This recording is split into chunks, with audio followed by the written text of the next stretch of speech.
અંકલેશ્વર નગરના 84 ભાગોળ વિસ્તારમાં આવેલ આદિવાસી મહોલ્લામાં સ્કૂલમાં અભ્યાસ કરતા બાળકો નદી નાળામાં પ્રદૂષણ ન ફેલાય તેમજ જળચર પ્રાણીઓને નુકસાન ન થાય તે બાબતે જાગૃતતા દાખવી પીઓપીની ગણપતિની મૂર્તિની બદલે ઇકો ફ્રેન્ડલી મૂર્તિનું નિર્માણ કરે છે। છેલ્લા 5 વર્ષથી કાગળ અને ઘાસમાંથી સંપૂર્ણ ઇકો ફ્રેન્ડલી શ્રીજીની મૂર્તિનું નિર્માણ કરી સ્થાપના કરતા હતા। હાલમાં મહોલ્લાના આદિવાસી બાળકોએ पर्यावरणની ચિંતા કરી ગણપતિની માટીની ઇકો ફ્રેન્ડલી મૂર્તિનું નિર્માણ કર્યું છે।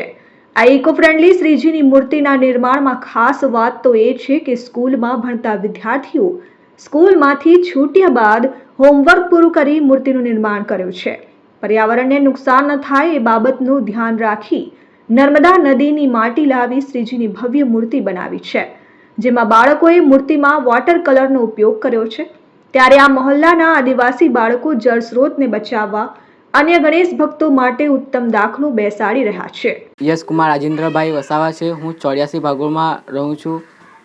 દર વર્ષે અમે પેપરની ઇકો ફ્રેન્ડલી મૂર્તિ બનાવતા હતા, પરંતુ આ વર્ષે અમે નર્મદામાંથી માટી લઈને અને માટીની ગણપતિની મૂર્તિ બનાવીએ છીએ અને એની સ્થાપના કરીએ છીએ, કારણ કે અમે પર્યાવરણને ધ્યાનમાં લઈ અને પ્રદૂષણ ન થાય અને પાણી જીવજંતુને દૂષિત ન થાય આ કારણથી અમે આ માટીની મૂર્તિ બનાવીએ છીએ અને સ્થાપના કરીએ છીએ। અને લોકોએ પણ આ માટીની મૂર્તિની સ્થાપના કરવી જોઈએ એવી આશા છે।